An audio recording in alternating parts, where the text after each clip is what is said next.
The book Hyperfocus by Chris Bailey is written in an analytical and in-depth style, suitable for those seeking complete understanding and practical application. Book Introduction. The author discusses a fundamental problem we all face: distraction, poor concentration, and lost attention in a world full of stimuli and distractions. Chris Bailey believes that success in this era does not depend on working long hours, but rather on the ability to manage attention and direct it to what matters most. The book is divided into two main parts. 1. Hyperfocus, how to focus deeply on a single task. Assumption. 2. Scattered focus, how to take advantage of moments of distraction and spontaneous thinking. Then, Part 1. Hyperfocus. Chapter 1. Why don't we get things done despite our busyness? We don't lack time, we lack conscious focus. Most people work automatically without fully realizing what they're doing. Distractions like your phone, alerts, and emails keep us in a constant state of distraction. The mind can't focus on more than one thing at a time, and switching between tasks quickly leads to significant mental exhaustion.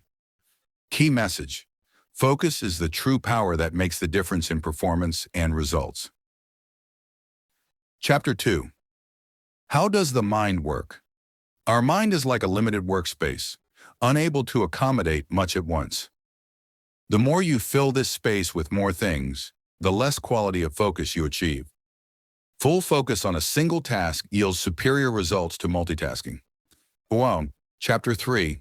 What is hyperfocus? It is entering a state of deep concentration on a single task. It occurs when you choose one thing, block out all distractions, and immerse yourself in it consciously and attentively. This state increases productivity, reduces frustration, and sometimes even increases creativity. Chapter 4. Steps to achieving ultra-focus. 1. Identify the most important task at the moment. Don't start your day with a long to-do list. Just identify the most important task. 2. Remove distractions as much as possible. Turn off notifications, step away from your phone, and designate a quiet place to work. 3. Set aside time for focused work, for example, a half hour to an hour of uninterrupted focus. 4. Regain your attention when distracted.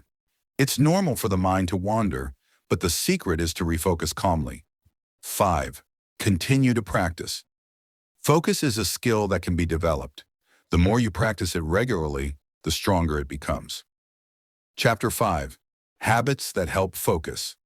Get enough sleep, as it directly affects the quality of your attention. Reducing your time on your phone and social media. Meditation or sitting in silence helps calm the mind. Eat a healthy diet, as nutrition affects mental activity. Part 2. Distracted focus, beneficial mind wandering. Chapter 6. Why do we sometimes need to distract? The mind can't stay focused all the time. When the mind wanders, it connects disparate thoughts and generates new solutions. Moments of distraction are sometimes more creative than moments of focus. Example: how many unique ideas have you had while walking, showering, or before bed?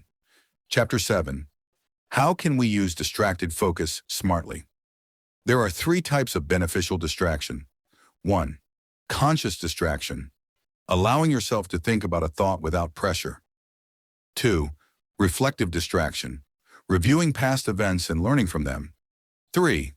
Exploratory distraction, mentally wandering through possibilities, planning, and envisioning the future. Practical practices. Set aside time to walk without headphones or distractions.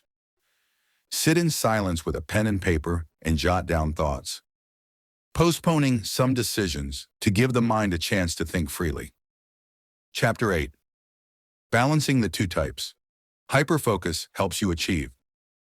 Distracted focus helps you think deeply and creatively. You can't always be focused, just as you can't always be distracted. The secret is to balance the 2 and use each state at the right time. It's a book conclusion. The key to productivity in this age isn't the number of hours, but how to use your mind intelligently. When you master managing your attention, knowing when to focus deeply and when to let your mind wander, you'll be more accomplished, less stressed, and more creative. Practical ideas from the book. Set aside time daily for hyperfocus, even if it's just 30 minutes. Cleanse your work environment of all distractions. Don't work on more than one task at a time. Give yourself time for intelligent distraction, especially when searching for solutions or new ideas. Use timers such as a 25-minute work, 5-minute break timer. Constantly monitor your attention and be aware of any distractions. Prominent stories mentioned in the book. Story 1. The Social Media Apps Deletion Experiment. Context. Chris Bailey, working in productivity, noticed that despite being busy throughout the day, he wasn't completing the important tasks as expected. He began monitoring himself and discovered that he was checking his phone more than 100 times a day, most of it for no apparent reason. And he decided to take a brave step, deleting all social media apps from his phone for an entire month. Stages of the experiment. Week 1. A feeling of emptiness and anxiety. His mind felt like something was missing.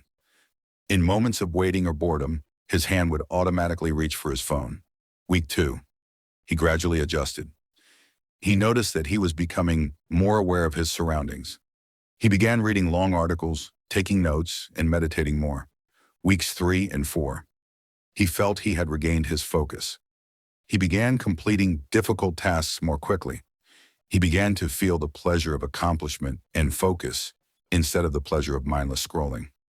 Results. His productivity increased significantly. He became more present in his personal life. He noticed that he felt calmer mentally and emotionally. The deep message. Social media not only steals your time, but also your presence of mind, keeping you in a constant state of anxiety and mental preoccupation. Breaking this cycle, even temporarily, gives you a true awareness of what you were losing without realizing it. Story 2. The 60-minute focus session experience. Context. Despite his interest in productivity, the author noticed that his accomplishments were distracting. He decided to set aside one 60-minute session each day, focusing on a single task without any distractions. Experiment conditions. Turn off all notifications. Remove your phone from the room. Designate only one task before the session, such as writing a chapter, reviewing a plan, etc. Set a timer for 60 minutes and get started. What did he feel? Day 1. He felt intense mental resistance. Every 2 minutes, he felt the urge to check my phone or open my email.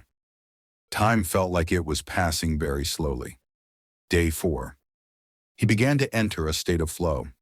He completed a task that used to take 3 hours in just 1 hour. After the session, he felt a sense of mental satisfaction, as he described it.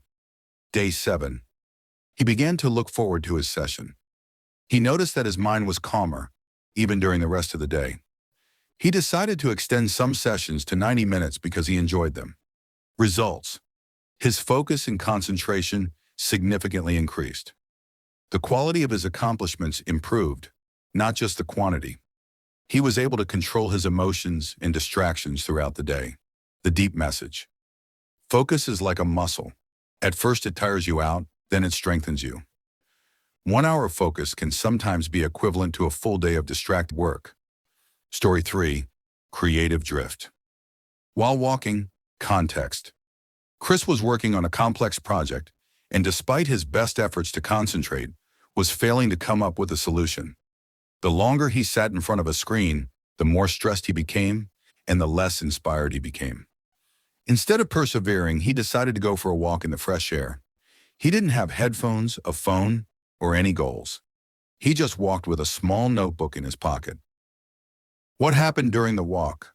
The first few minutes, his mind continued to think about the same problem, but in a more stressful way. His mind tried to recall conventional solutions. After 15 minutes, his mind gradually began to wander. Thoughts from different fields intertwined. He began to wonder, what if I tried an unconventional solution? At about the 25th minute, a completely new idea emerged. It wasn't in the cards. It was so simple, yet so brilliant. He took out his notebook and immediately wrote down the idea. Results. When he returned to his office, he implemented the idea and it worked. He realized that creativity doesn't always emerge when he's focused, but sometimes in moments of organized mental wandering. The deeper message: the mind needs periods of thoughtful rest because mental tension inhibits creativity. Sometimes the solution doesn't come when you actively search for it, but when you stop searching and let your mind relax.